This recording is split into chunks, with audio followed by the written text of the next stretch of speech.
Tu palabra, que aunque pase en el cielo y la tierra nunca pasará.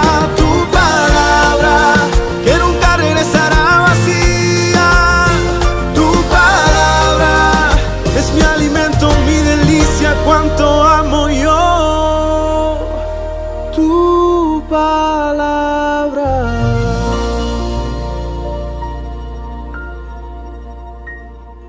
Levanta tus manos al cielo y dile: Señor, háblame. Una palabra tuya bastará para sanarme. Una palabra tuya bastará para liberarme. Una palabra tuya basta para prosperar mi vida. Una palabra tuya basta para transformar mi hogar, mi familia, Señor. Porque tu palabra es viva y es eficaz.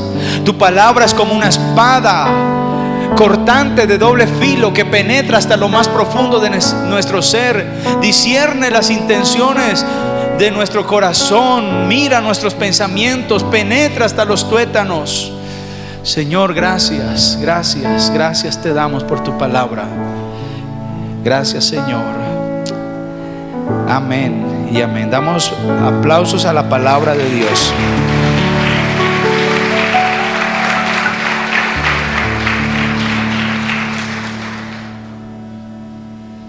Vamos a escuchar un testimonio de lo que Dios está haciendo en medio de nosotros. Y como decía nuestra hermana Amanda, Dios ha hecho muchas cosas, solo que no tenemos un espacio abierto para dar testimonios.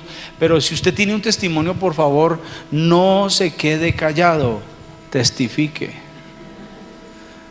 hable del Señor. Algo que detiene un avivamiento, algo que detiene el favor de Dios, es cuando no le damos la gloria a Él. ¿Cuántas cosas Dios hace en nuestras vidas que nos quedamos callados? Y cuando nos quedamos callados, Dios dice: bueno, llévese la gloria y yo me llevo mi unción. Amén. Algo que detiene ese mover de Dios es cuando no testificamos. Así que vamos a testificar, y quiero invitar a esta pareja hermosa, a nuestro hermano Mauricio, nuestra hermana Julie, siervos de Dios. Ellos llegaron a la iglesia, se les predicó, se convirtieron, se formaron, han venido caminando en las manos de Dios. Son ministros de intercesión, lidera el ministerio de intercesión todos los días con su esposa, orando aquí, clamando, orando para que Dios haga muchos milagros en nuestras vidas. Así que yo quiero que cuenten qué Dios ha hecho en estos tiempos. Amén. Dios les bendiga, hermanos. ¿Y quién vive? Y a su nombre. Vamos a darle la gloria a Dios en esta mañana. El pastor ha dicho lo que Dios está haciendo en este lugar y lo que ha hecho. Hay dos testimonios, Paz. El primero, que fue ya hace como unos 8 meses, yo creo. Dios está hablando desde hace mucho tiempo nos está hablando y ha empezado a soltar palabras de libertad, no solamente en sanidad, sino en muchas áreas. Entonces, en una de las áreas que Dios nos ha ayudado con mi esposa es en la economía. Veníamos en un tiempo, pues no lo digamos de escasez, pero no había como lo suficiente. A veces nos faltaba el centavo para el peso, como dicen. Un día trabajando, entregando un pedido, yo trabajo con mi esposa, tenemos una fábrica de camisetas, de pijamas, de ropa interior. El pastor me hizo una llamada y me dijo que cómo estaba, que cómo me iba. Y yo le dije: bien, pastor, trabajando. Entonces me dijo: Dios lo va a bendecir en su economía y lo va a bendecir de una manera sobreabundante. Y no pude contener las lágrimas y tuve que parar y hacerme a un lado de la avenida y le dije al Señor que si era verdad, que lo confirmara, porque Él no miente y Él no se arrepiente de lo que Él dice. Y en efecto, yo creo que no pasó un mes y Dios empezó a incrementar las ventas en la empresa, y Dios empezó a prosperarnos y nos ha venido ayudando en esa área de una manera sobrenatural. Así lo califico, de una manera sobrenatural, porque Dios ha bendecido nuestra empresa de una manera impresionante. Entonces, ese es el primero, que Dios nos ha bendecido económicamente, porque el pastor y el Señor lo usó. La palabra de Dios dice que Él no haría nada antes de revelárselo a sus profetas, y ese es lo primero. Entonces, Le damos la gloria a Dios por eso, porque nos libertó de muchas deudas y nos llevó a sobreabundancia. Y el segundo testimonio es el que más de uno se está imaginando. Y es que llevamos 9 años juntos con esta preciosa mujer y no había podido tener, o no había podido quedar en embarazo. 9 años sin cuidarnos de nada, sin planificar, sin absolutamente nada. Y hace como una semana estaba sintiéndose algo rara. Entonces decidimos hacer pues la prueba de embarazo y la primera salió positiva. Y la segunda prueba, que es la de sangre, también salió positiva. Entonces...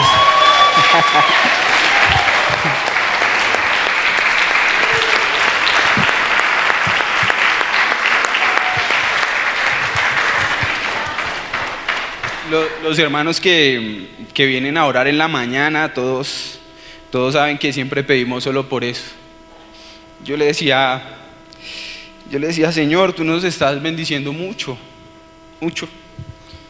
Perdónenme. Pero nos ha llevado a lugares que pues nunca podíamos llegar y yo le decía, Padre, yo me siento incompleto. Yo quiero tener un hijo con mi esposa. Y Él sabía y Él conoce nuestras necesidades antes de que se la pidamos, ¿cierto?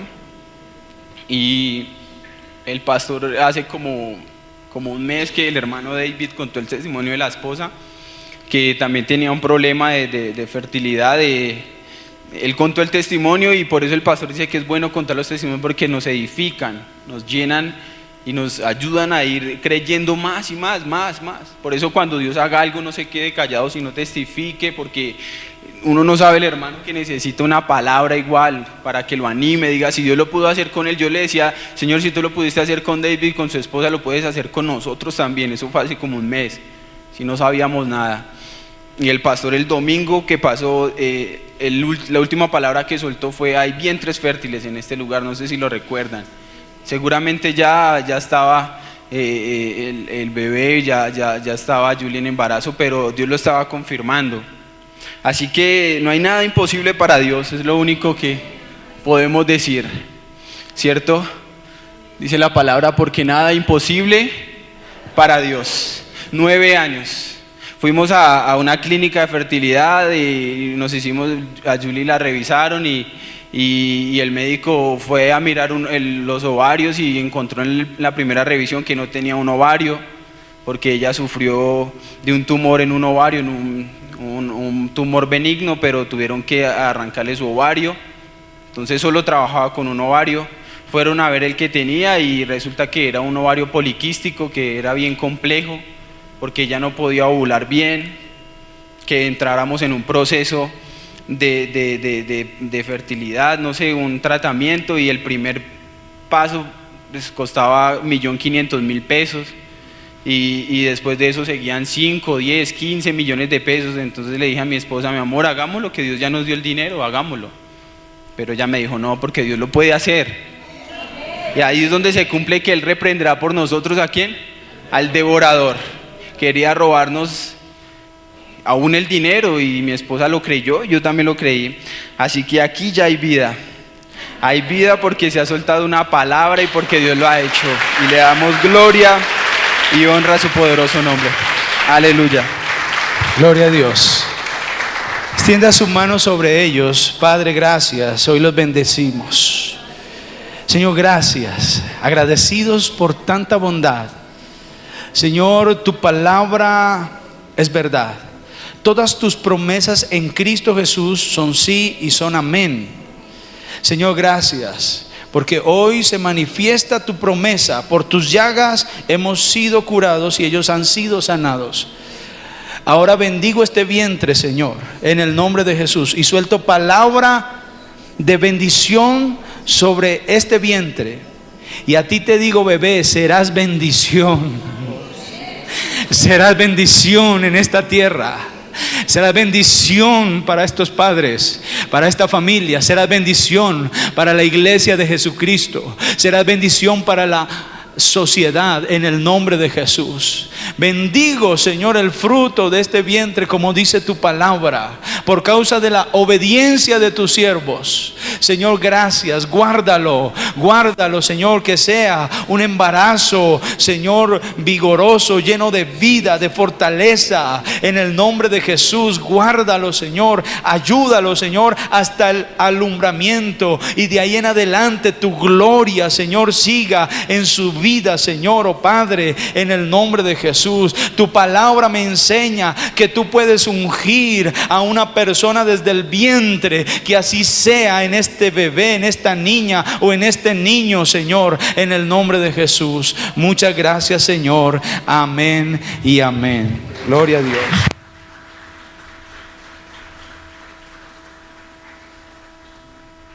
Gloria a Dios. Si ve que nadie nos puede robar el poder de declarar la palabra de Dios. ¿Cuántos vinieron hace 8 días? Hay que declarar la palabra de Dios. No se deje robar esa bendición.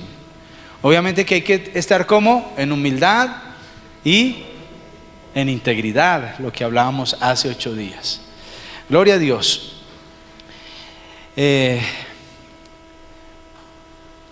Los milagros del Señor, como este que acabamos de ver, como los que vemos continuamente, o como los que están revelados en las Sagradas Escrituras, tienen un propósito. Y el propósito de los milagros de nuestro Señor Jesucristo, porque ¿quién es el que hace los milagros? Dios, el Dios Trino, Padre, Hijo y Espíritu Santo. El propósito de los milagros es demostrar el poder que Dios tiene. ¿Demostrarle a quién? Pues a la humanidad. ¿A quién Él está tratando de convencer de pecado, de justicia y de juicio? Pues a las personas que no lo reconocen, ¿cierto? Entonces, uno de los propósitos de estos milagros es demostrar que Dios es el Dios todopoderoso, que tiene poder sobre todas las cosas, sobre todos los reinos, sobre el reino de las tinieblas, ¿sí o no? Él está por encima. Por eso Él a veces hace milagros como milagros de liberación. Y creo que el mayor milagro es la conversión de un individuo, de alguien que antes no era un hijo de Dios y ahora se convierte en un hijo de Dios. Ese es el mayor milagro que hay. Más que a alguien le salga una mano que no tenía, o que lo levante de una parálisis. Ese es el mayor milagro. Pero los milagros se han dado para demostrar que Dios tiene el poder por encima de todas esas cosas, que Dios tiene el poder sobre la naturaleza aún, porque Él aplacó los vientos, calmó la tempestad, se paró encima del agua y caminó por ella. Así que Dios tiene el poder sobre la naturaleza, sobre lo espiritual. Dios tiene el poder de la ceguera, de la sordera, de la enfermedad, de la infertilidad. Dios tiene el poder sobre todas las cosas. ¿Cuántos creen eso? Amén. Y tiene el poder aún sobre la mismísima muerte, porque resucitó a los muertos. Y no solamente resucitó a los muertos, sino que Él mismo resucitó de la muerte al tercer día. Y Dios le dio un nombre que es sobre todo nombre, y para Él sea toda la gloria, la alabanza por los siglos de los siglos.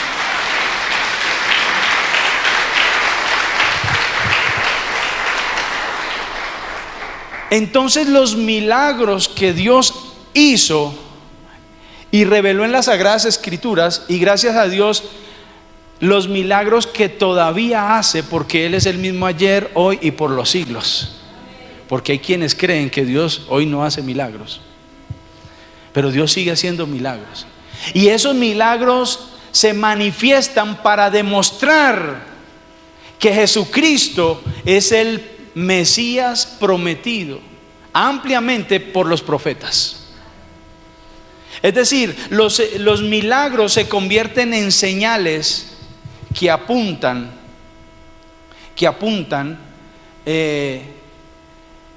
hacia algo, ¿cierto? Para eso son las señales. ¿Tú tienes ahí unas señales?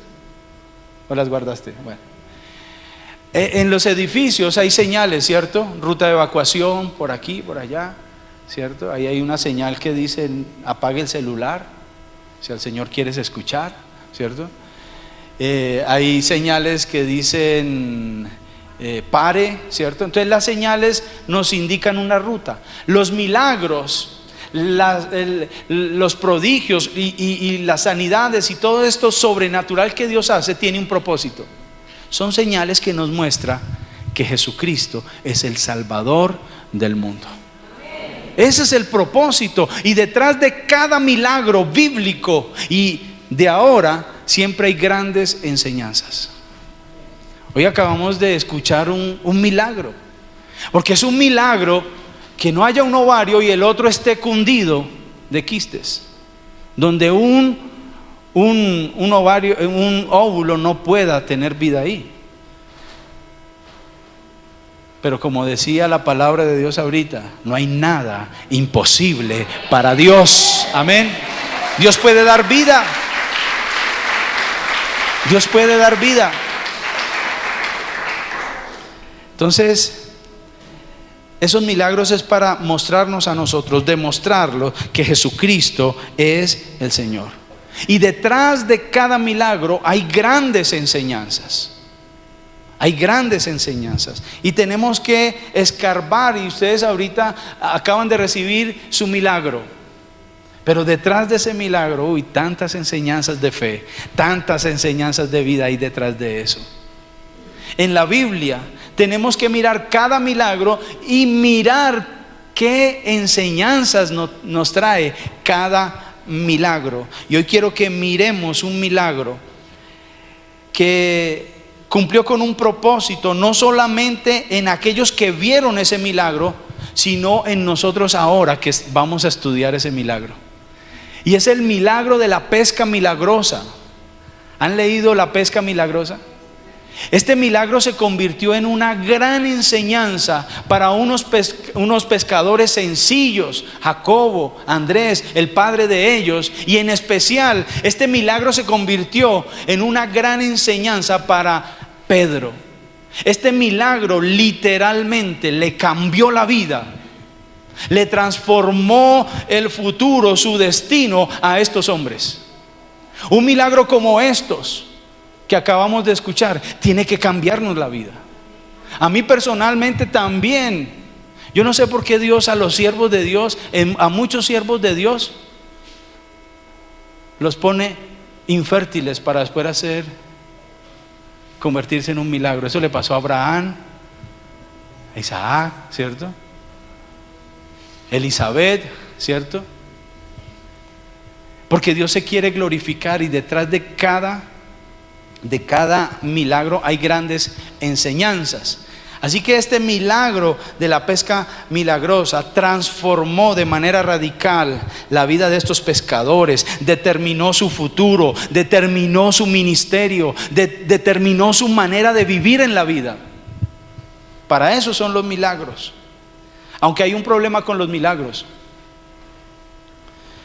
Si usted está confiando solo en milagros, el problema con los milagros es que cuando usted obtenga el milagro, después de salir de ese milagro, va a necesitar otro. ¿Cuántos necesitan un milagro hoy? ¿Solo el pastor? ¿Cuántos necesitan un milagro hoy? Ese es el problema. Por eso nosotros no confiamos en milagros, nosotros confiamos en el que hace los milagros. Un milagro hoy está, mañana no está. Pero Jesucristo siempre está para nosotros, vive y reina para siempre, por los siglos de los siglos. Así que esa es la gran diferencia. Los milagros tienen que mostrarnos al Salvador de nuestras almas. Si Dios nos bendice, gloria a Dios. Si Dios hace un milagro, gloria a Dios. Pero si Dios no hace el milagro y no nos bendice, gloria a Dios, porque mi Señor sigue en pie, sigue vivo, y todavía hay esperanza cuando estamos agarrados de Él. ¿Cuántos alaban a Jesús? Gloria a Dios.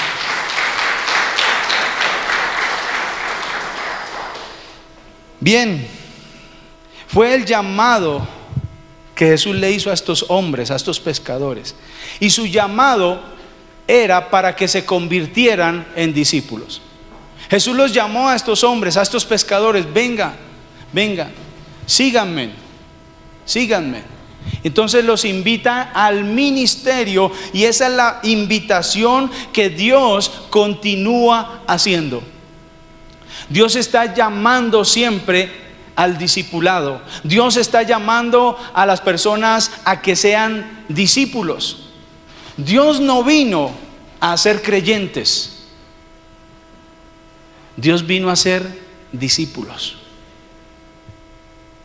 Es más, la tarea que le encomendó a los apóstoles y a la iglesia fue esa: por tanto, id y haced ¿qué? No creyentes. Amén por los creyentes, pero esa no es la voluntad de Dios.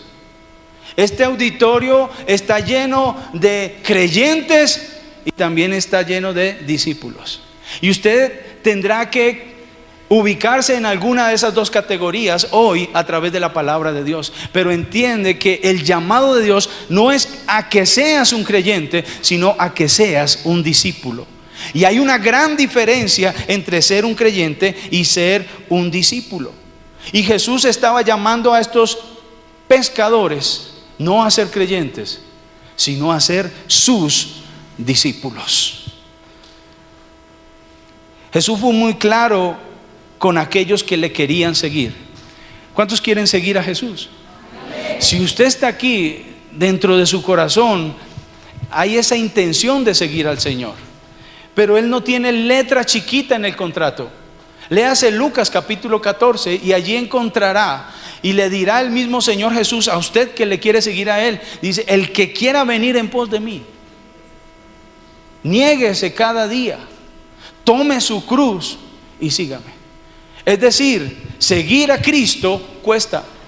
¿Sabe lo único que no nos cuesta a nosotros? Es la salvación de nuestras almas. Pero seguirlo a Él, seguir sus pasos, cuesta, y cuesta todo.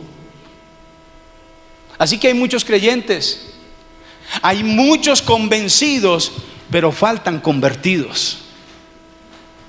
Hay gran diferencia entre creyente y discípulo. Hay muchos creyentes, o más bien muchos seguidores a la distancia, y siempre han existido muchos seguidores de Jesús. Las iglesias siempre están llenas, ¿cierto? Jesús anduvo entre la multitud, y la verdad, a Jesús no le fue muy bien entre la multitud. Un día la multitud lo aclamaba: Hosana, bendito el que viene, ¿cierto? Pero a los 8 días esa misma multitud estaba gritando: crucifíquenlo, crucifíquenlo. A Jesús no le fue muy bien con las multitudes. Así que Jesús está llamando a que las multitudes, y esas multitudes creyentes, se conviertan en discípulos. No hay letra chiquita para el llamado de Dios. Hay gran diferencia, y aquí hay algunas diferencias. El creyente suele esperar que se le suplan panes y peces, mientras que el discípulo es un pescador. El creyente lucha por crecer, el discípulo por crecer, pero también por reproducirse. El creyente gusta del halago, mientras que el discípulo gusta del sacrificio vivo. El creyente busca que le animen, el discípulo procura animar. Esa es la diferencia. El creyente murmura, exige, reclama sus derechos, mientras que el discípulo obedece, se niega a sí mismo y actúa. El creyente reclama que le visiten, el discípulo visita. El creyente sueña con la iglesia ideal, el discípulo se entrega para lograr una iglesia real.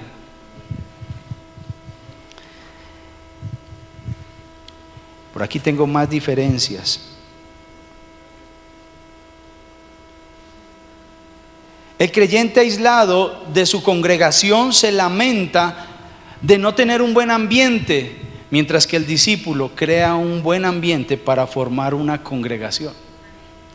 El creyente asiste a una iglesia, mientras que el discípulo pertenece y entiende que es una iglesia.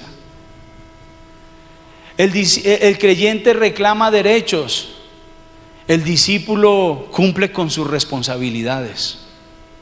El creyente busca recibir, el discípulo busca dar y servir a los demás. El creyente lee la palabra, el discípulo la lee, la estudia y la predica.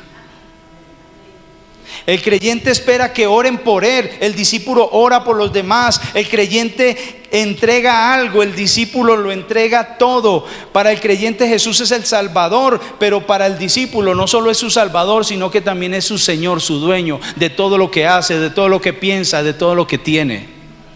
Esa es la gran diferencia. El creyente espera un avivamiento. El discípulo vive avivado y ora para que en la iglesia se desate un avivamiento. La meta del creyente es el cielo. La meta del discípulo es llevar a otros consigo al cielo. Jesús continuamente nos está llamando, hermanos, a ser discípulos. Ese es el mensaje de Jesús para aquellos que han creído en Él. No espere otra cosa. No esperen una vida fácil cristiana, porque la vida del creyente es una vida que está llena de compromiso total con Él.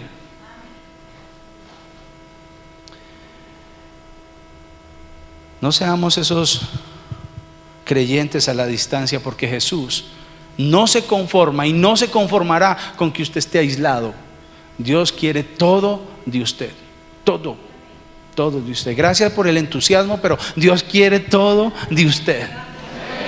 Amén. Están vivos, ¿sí? Están conmigo. Que los veo como aburridos, como no sé. Es concentrados. Qué bien, listo, gracias. Bueno, eso ya me calma los nervios, porque los veo así como bien, entonces sigan concentrados. Pero cuando diga algo, digan amén, gloria a Dios, ¿cierto? Como si hubiera una retroalimentación, ¿cierto? Porque eso me ayuda a mí para mi autoestima. No, mentiras, no. Encontramos entonces este milagro. Lucas capítulo 5, leamos del versículo 1 al 3. Mire lo que estaba haciendo Jesús. Porque aquí Jesús va a entrar en una enseñanza poderosa detrás del milagro. Dice que estaba enseñando, versículo 1 al 3. Dice: aconteció que estando Jesús junto al lago de Genezaret, el gentío se agolpaba sobre él para oír la palabra de Dios, y vio dos barcas que estaban cerca a la orilla del lago, y los pescadores, habiendo descendido de ellas, lavaban sus redes, y entrando en una de aquellas barcas, la cual era de Simón, le rogó que la apartase de tierra un poco, y sentándose enseñaba desde la barca a la multitud. Qué linda qué lindo escenario. Jesús, ¿qué está haciendo? Enseñando. Y hay una multitud que lo aborda a él, que lo rodea a él, porque quiere escuchar la palabra de Dios. Y él toma como púlpito una barca y como asientos la arena de la playa, ¿cierto?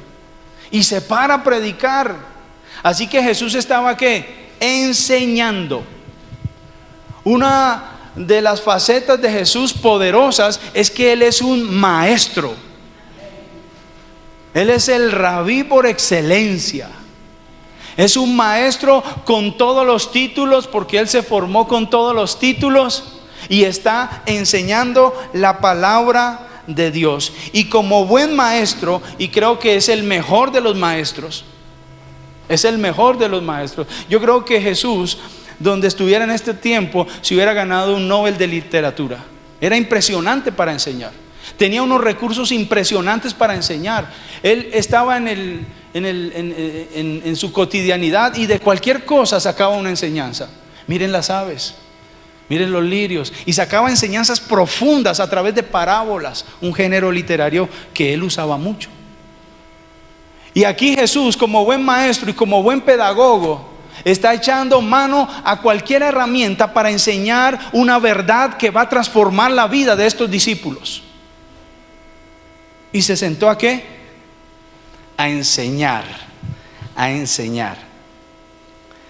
Y en esa enseñanza, Él mete en su enseñanza un milagro.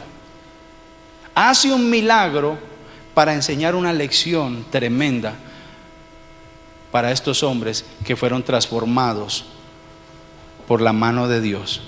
Y yo estoy convencido que si estamos aquí es porque estamos dispuestos a que Dios nos enseñe. Amén. Y estoy convencido que Dios seguirá haciendo milagros y que Dios está haciendo milagros, pero esos milagros nos van a enseñar grandes lecciones de vida. Porque Dios no está jugando con nosotros al cristianismo. Dios está haciendo discípulos y sigue llamando a los discípulos. El problema es que muchos, cuando Dios manifiesta un milagro, se van porque recibieron lo que querían. Pero hay otros que entienden que el que hizo el milagro es su única salvación en esta vida. Amén. Bien, yo quiero que miremos entonces cuáles fueron las enseñanzas prácticas que esta gente vivió a través de este milagro. Y podríamos titular esta reflexión: discípulos verdaderos. Porque existen discípulos falsos, ¿no? Existe lo original y existe lo falsificado. Y la Biblia nos muestra eso.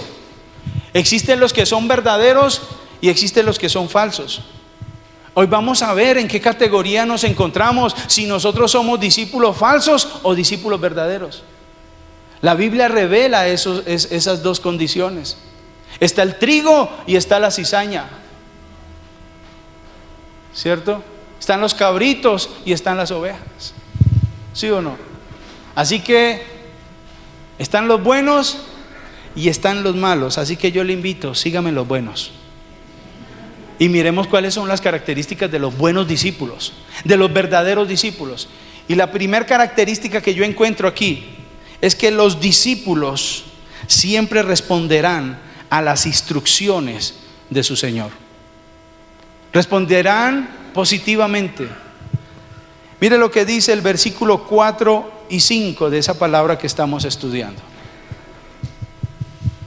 Dice: cuando terminó de hablar, porque les estaba enseñando y mete el milagro.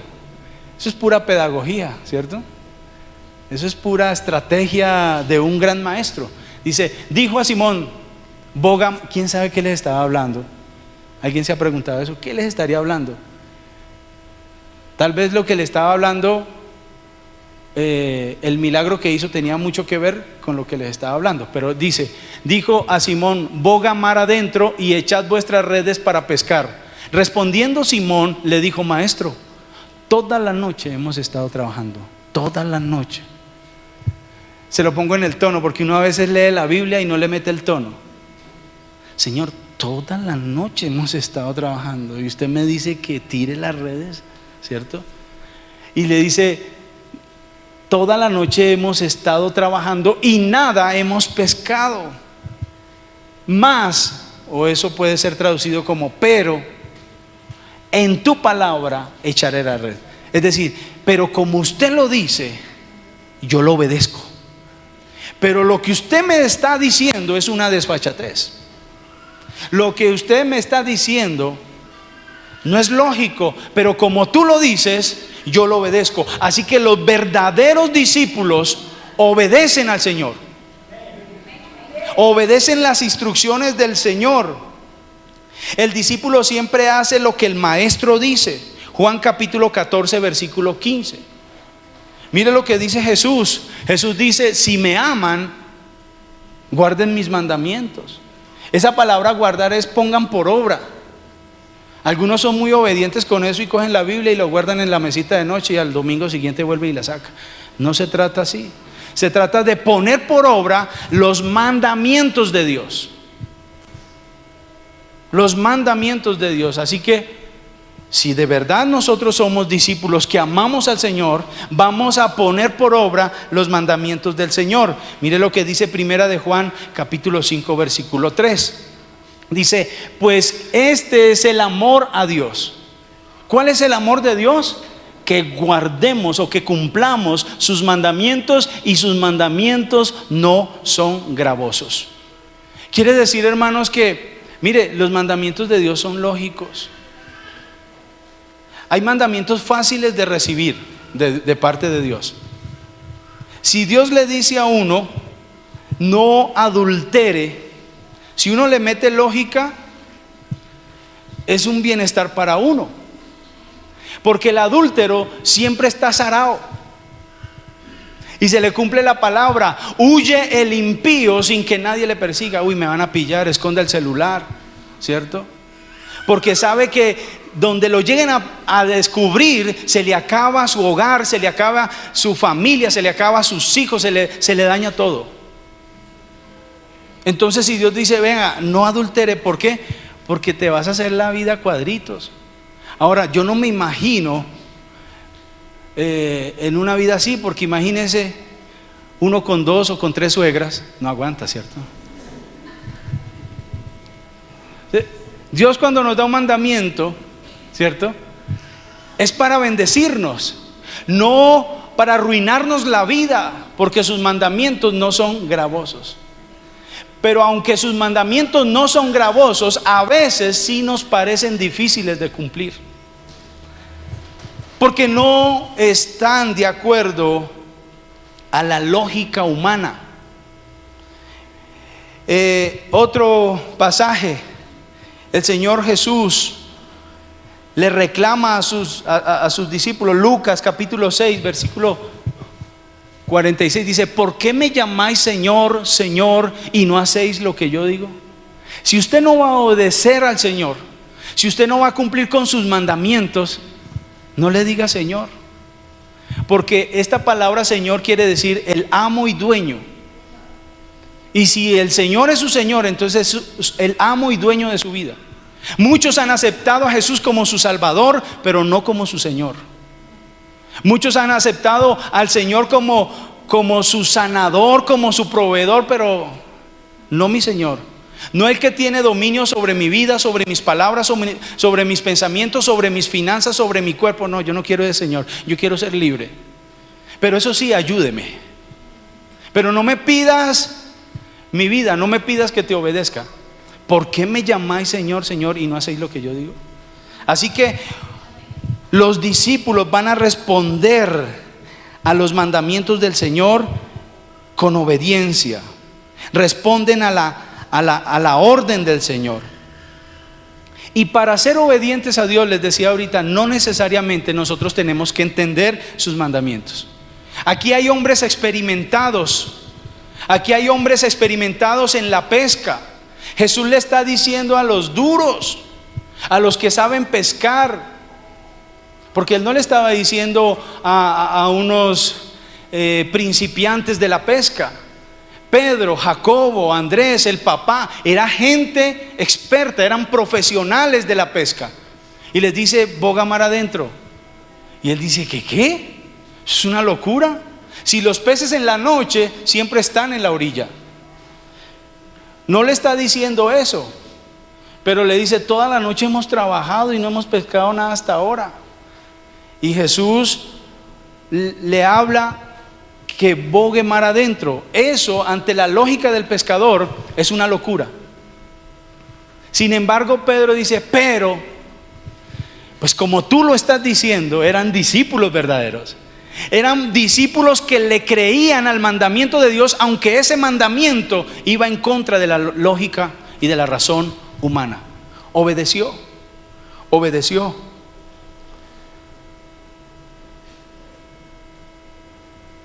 Muchas veces Dios nos va a pedir hacer a nosotros cosas que no nos gustan.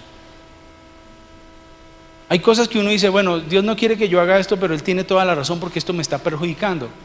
Pero hay cosas que Dios nos pide a veces que nosotros no queremos hacer, no nos gusta y sencillamente no las hacemos. Pues esa no es una característica de un discípulo verdadero. Muchas veces Dios me ha hecho hacer cosas que yo no quiero hacer. Dios me ha llevado a lugares donde yo no he querido estar. Me ha llevado a hablar y a ministrar personas que no he querido ministrar. Sin embargo, me toca hacerlo. Muchas veces he estado en la oficina con ministros de acá de la iglesia que me están entregando lo que Dios les ha mandado a hacer, y muchas veces yo le he dicho, de malas, sigan adelante. Y porque son discípulos, han obedecido. Porque los verdaderos discípulos obedecen al Señor a pesar de que no entiendan la instrucción. Y yo les estoy llamando, iglesia, miren, hermanos, yo les voy a decir una cosa con todo el amor, y les voy a hablar como papá y como pastor. Yo les estoy llamando a ustedes pronto, será tal vez en unos 15 días, y vamos a iniciar una jornada de 40 días de oración. Yo no los estoy llamando a ustedes porque yo no tengo nada que hacer en la vida. Yo no los estoy llamando a orar para mortificarles la vida. Yo les estoy llamando porque el Espíritu Santo ha dado una instrucción de que si queremos ver cosas mayores tendremos que estar en oración. Gracias por ese entusiasmo, pero Dios va a hacer cosas grandes. No esperemos que Dios haga cosas extraordinarias cuando nosotros estamos aislados. Señor, pero ¿por qué 40 días? Orar. No pregunte, obedezca. Y verá la gloria de Dios en tu vida, en tu casa, en tus hijos, en tu economía. Obedece a Dios. Ven conmigo a orar. Busquemos la presencia de Dios y vamos a ver cosas maravillosas. Hermanos, y muchos de los que hemos estado aquí, yo los reto, ya que están de moda los influenciadores, los youtubers que hacen reto, pues yo les coloco un reto. Y les voy a garantizar algo, que si usted ora todos los 40 días, su vida no va a volver a ser igual. Su vida no va a volver a ser igual. Así que obedezca. ¿Pero por qué? Porque sí. Solo porque tú lo dices, Señor, yo lo voy a obedecer. Porque tú lo dijiste, entonces yo he hecho en las redes. Lo que me estás pidiendo no es lógico, pero lo voy a hacer. ¿Cuántos oran aquí? ¿Cuántos oran? Todos me van a decir al unísono, yo oro. Pero le pregunto ahora más profundamente, ¿cuántos oran siempre?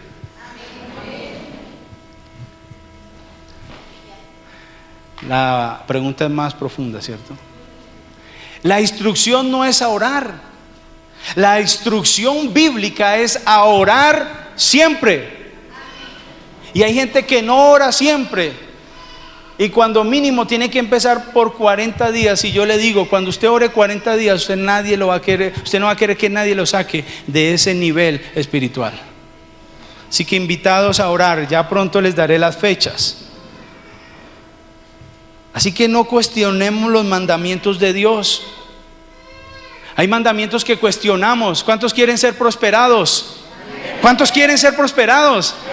Diezmen. Diezmen. Sean generosos. Bendigan a sus padres. Bendigan al necesitado. Pero bendigan la obra de Dios con sus diezmos. Porque los diezmos son para la obra.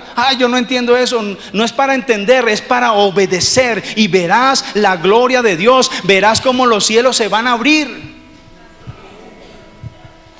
Y yo lo puedo decir no porque soy el pastor y el único que me interesa hablar de diezmos. Aquí hay empresarios, ministros, siervos de Dios que son fieles. Y cuando yo los comparo con los otros creyentes, son superiores en su economía. Son bendecidos. Mandamientos que nos parecen ilógicos, obedezcan a Dios. Amén. Y así con muchos otros. ¿No le parece ilógico que si alguien me pega en la cara, yo tengo que ponerle la otra mejilla? Eso es ilógico.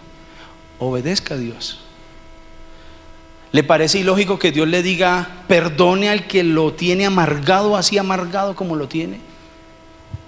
Y Dios le dice perdónelo. perdónelo y verás la gloria de Dios. Si no perdonan a los que les ofende, Dios tampoco perdonará sus ofensas. Jesús lo dijo. Eso está en la palabra de Dios. Así que los verdaderos discípulos obedecen aunque no entiendan por qué.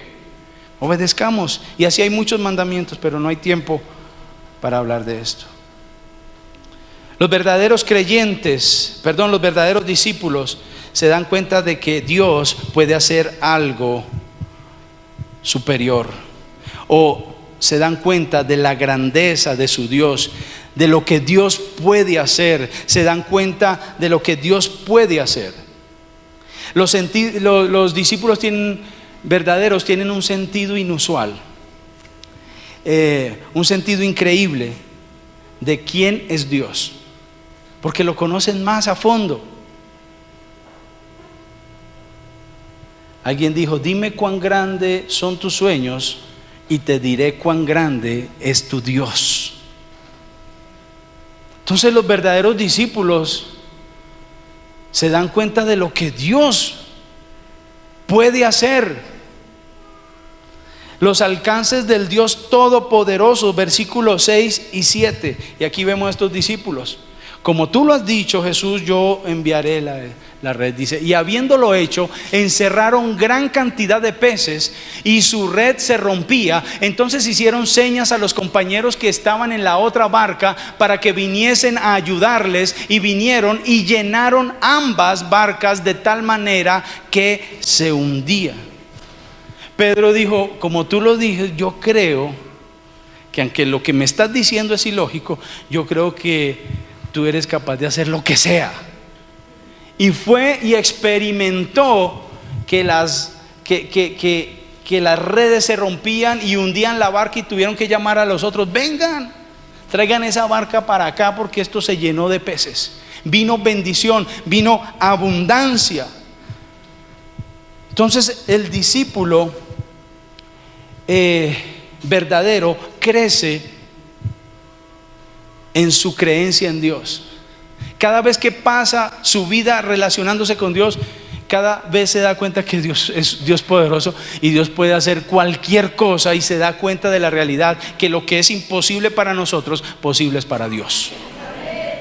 El discípulo crece en esa fe, en esa confianza de creer que Dios puede hacer lo que Él quiera, que Dios puede hacer lo que sea. Amén. Y estos discípulos creían eso.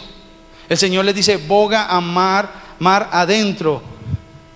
Y sabe, mar adentro es donde no están los peces en la noche, los peces están en la orilla. Pero aquí estaba Dios dando una orden y lógica, y ellos obedecieron y creyeron lo que Dios decía. Efesios 3:20. Mira el pensamiento de un verdadero creyente. Aquí está hablando Pablo, un hombre experimentado en la presencia de Dios, experimentado en la relación con Dios. Él podía llegarle a decir a los demás creyentes, decirle estas palabras: y aquel que es poderoso para hacer todas las cosas mucho más abundantemente de lo que pedimos o entendemos, según el poder que actúa en nosotros. Es decir, nosotros tenemos como niveles de fe, niveles de relación, pero a medida que el verdadero creyente va avanzando, se da dando cuenta que Dios puede hacer cualquier cosa, que Dios puede sanar a un vientre dañado, que Dios puede levantar un paralítico, que Dios puede restaurar un hogar, que Dios puede cambiar las vidas, que Dios puede hacer un milagro financiero. Y cada vez que entra más, se va dando cuenta que el Dios que tiene no es solo un Dios poderoso, sino que es un Dios riquísimo, que puede hacer mucho más abundantemente de lo que pedimos y pensamos. Hay alguien aquí en la tierra, no estoy hablando del Padre espiritual, celestial. ¿Hay alguien que tenga aquí un papá que sea rico? No, el Padre celestial no, estoy hablando del papá. Yo soy papá de Mariana, ¿yo soy riquísimo? No, la verdad no. La verdad, yo no tengo dinero. No tengo dinero ni nada que... No tengo. ¿Hay alguien aquí que tenga plata? Si hay alguien que está aquí y tiene plata, está infiltrado, porque yo no he visto nada todavía, ninguna manifestación. Pero quiero llevarles a que piensen esto. ¿Usted qué haría con un papá millonario? Con el zar de las esmeraldas. ¿Usted qué haría con el zar de las esmeraldas? ¿Cómo sería su vida aquí en la tierra si usted fuera rico, si usted fuera hijo de un multimillonario? ¿Cómo sería su vida? Sin necesidades. Pero hay creyentes que no se han dado cuenta que su papá no solamente es riquísimo, no se han dado cuenta que su papá es el dueño del oro, de la plata, de la tierra, de su plenitud, de los minerales, de la tierra, de la naturaleza. Dios es el dueño de todas las cosas y es nuestro papá. Y es poderoso en hacer mucho más abundantemente de lo que pedimos y pensamos o entendemos. Pero hay que caminar con Él. Cuando mínimo empiece por 40 días de oración, a ver qué pasa. Y verá que su percepción de ese Dios todopoderoso va a crecer. Pedro dijo: si Él lo dijo, yo lo hago. Y esas redes se rompieron, se llenaron de tal manera que se rompían. Y allí Pedro entendió muchas cosas. Pero allí vemos un Dios Padre en acción. Hizo uno de dos milagros, porque dice: boga mar adentro, ¿cierto? Allí hay un milagro, sea de omnisciencia o sea un milagro de omnipotencia, cualquiera de los dos. Si fue de omnipotencia, Dios con su poder, ¿cierto?, le ordenó a los peces: peces, echen para adentro, mar adentro, allá en lo profundo, vayan para allá. Y pues como la naturaleza obedece al Rey de Reyes, al Rey de los reinos, entonces el reino animal se inclina al Rey de los cielos y dijo: listo, papito, si es ya, es ya. Y se fue esos pescaditos así, y se fueron para... Eso es un milagro de omnipotencia. O fue un milagro de omnisciencia, que es el Dios que lo sabe todo. Y Dios simplemente supo que los peces no estaban en ese momento ahí, sino que se fueron para allá. Y entonces le dijo: Pedro, vaya que allá están, vaya. Y viene la instrucción, porque Dios sabe más que nosotros. Y es un Dios que lo sabe todo y que lo puede todo. Y Él dirige a sus discípulos y a aquellos que deciden obedecerle y aceptar sus mandamientos, aunque no los entiendan. Aunque no los entiendan. Tercero, los verdaderos discípulos están listos para lo inesperado, están listos para lo sobrenatural. Y muchas personas creen que ser discípulo es aburrido.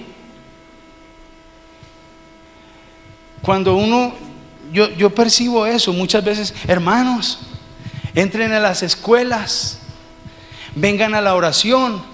Yo percibo en el ambiente, aunque no lo hacen literalmente, pero siento que en sus mentes están haciendo: hermanos, vamos a integrarnos en la escuela de liderazgo. Hermanos, que hay que orar.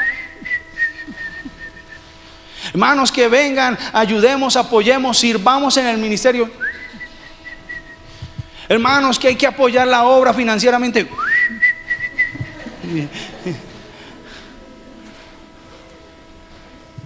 ¿Cierto? Pero los discípulos están verdaderos, siempre están dispuestos y están listos para lo sobrenatural. Y entonces cuando se llaman a los discípulos al compromiso, nadie quiere, porque creen que eso es lo más aburrido. Pero no saben de lo que se están perdiendo algunos. Porque no hay nada más lleno de emoción, porque hay mucha emoción en servirle a Dios. Hay mucha aventura en ser un discípulo del Señor. Y yo le voy a decir por qué es una aventura servir al Señor, porque es una aventura obedecer al Señor, porque es una aventura el compromiso a Dios. Porque no siempre y en muchas ocasiones los discípulos no saben lo que va a pasar. Vamos a orar, hermanos, 40 días. ¿Y para qué, pastor? No sé, pero algo va a pasar. Es una aventura y lo hemos experimentado en varias ocasiones. El año pasado el Espíritu Santo llama al pueblo a la consagración porque están muertos. Y yo siento que la gente empezó a echar otra vez para atrás. Y recuerdo que llamamos al pueblo y algunos obedecieron, algunos. Y algo va a pasar, y algo pasó. Vimos señales, vimos milagros, escuchamos testimonios de personas que se metieron con Dios. Así que los discípulos están dispuestos, verdaderos, están dispuestos a que algo va a ocurrir. Así que obedezca al Señor, obedezca al Señor, porque algo puede pasar. Y eso es lo emocionante. 9 años orando por un milagro, ¿cierto? Y ya se manifestó. Cuando ellos me contaron, yo lloraba como un niño. Yo decía, y me mandaron llorando para la casa. Yo en esa moto, ay Dios mío, qué locura. Respaldaste tu palabra, respaldaste tu palabra. Eso vale la pena. Eso hace que el esfuerzo, la fe, la oración valga la pena. Yo estoy creyendo porque su hogar, hermano, sea restaurado.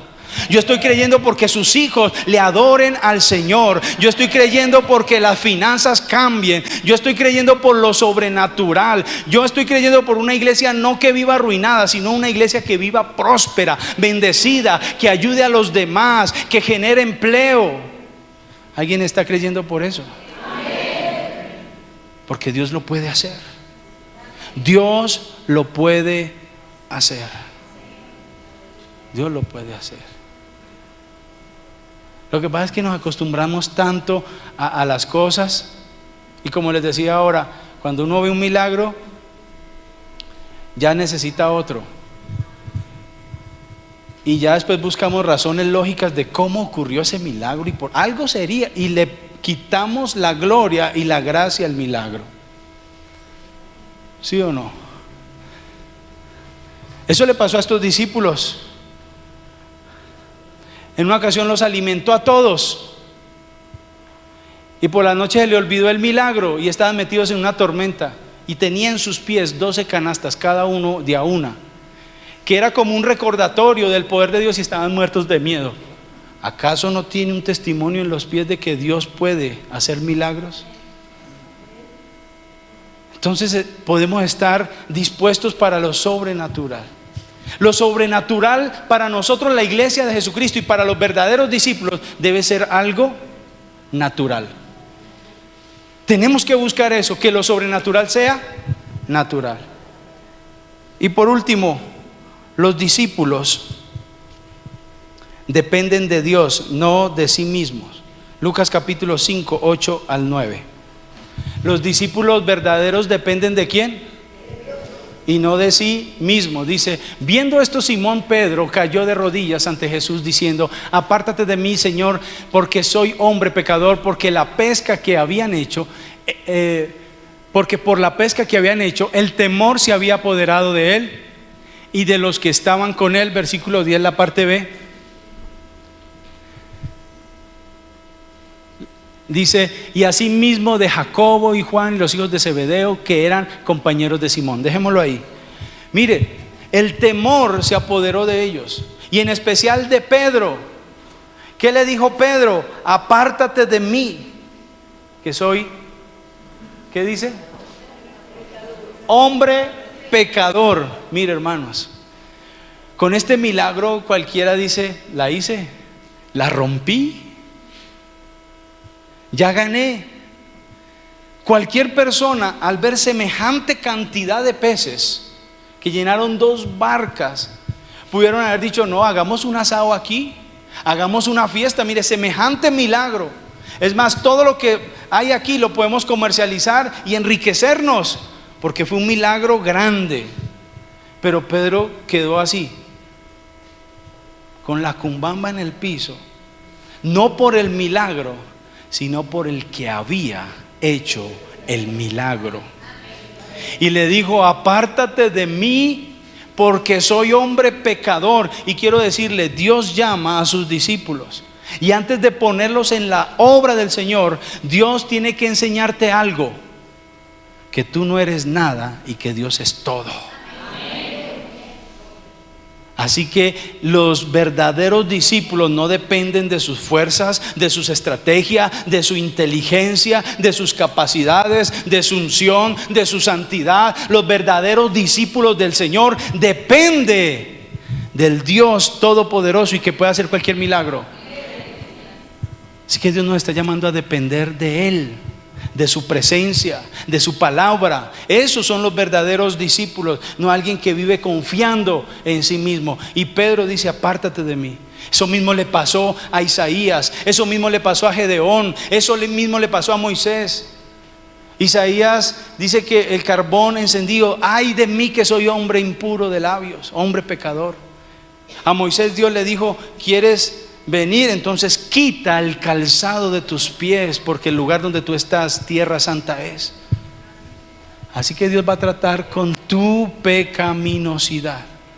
Y hay algo hermoso, que entre más nos metemos con Dios, más nos damos cuenta lo perdido que estábamos y lo necesitados que estamos de un Dios santo. Los religiosos operan al revés. Entre más pasa el tiempo, más santos se creen, más poderosos se creen, pero el verdadero discípulo depende de Dios y entiende que ha sido un pecador redimido y que necesita de la presencia de Dios. Colóquese en pie y vamos a orar, a darle gracias a Dios por la palabra. Los discípulos finalmente, versículo 10 y 11, lee aquí conmigo. Dice: pero Jesús dijo a Simón: no temas, desde ahora será pescador de hombres. Y versículo 11, para terminar el texto bíblico: y cuando trajeron a tierra la barca, dejándolo todo, le siguieron. Los verdaderos discípulos lo entregan todo. Dios no quiere nada a medias de usted. Dios quiere que tú entregues todo, todo. Que le entregues al Señor todo. Dios no te está llamando a la irresponsabilidad, porque sería una contradicción. Continuamente Dios está llamando a que seas un buen padre, a que seas un buen esposo, a que seas un buen ciudadano, a que cumplas, ¿cierto? Pero Dios quiere todo de ti. No tienes por qué soltar nada para ser un discípulo del Señor. Algunos piensan, tienen un estereotipo equivocado de seguir a Dios. Piensan que seguir a Jesús es salirse de trabajar y venirse acá a la iglesia todos metidos aquí. Es entregarlo todo. Y por supuesto, servir en la iglesia local, servir donde nos pongan. Amén. Hay un concepto erróneo del llamado al tiempo completo. Muchas veces, y yo llegué a pensar eso, yo soy llamado al tiempo completo. Y yo creo que todos somos aquí llamados al tiempo completo para ser siervos de Dios. ¿O cuántos son llamados a la salvación a medio tiempo? ¿Dios lo salvó a usted a medio tiempo? ¿O solo los domingos por la mañana? Su salvación es de tiempo completo. Así que su servicio es de tiempo completo, donde Dios lo coloque.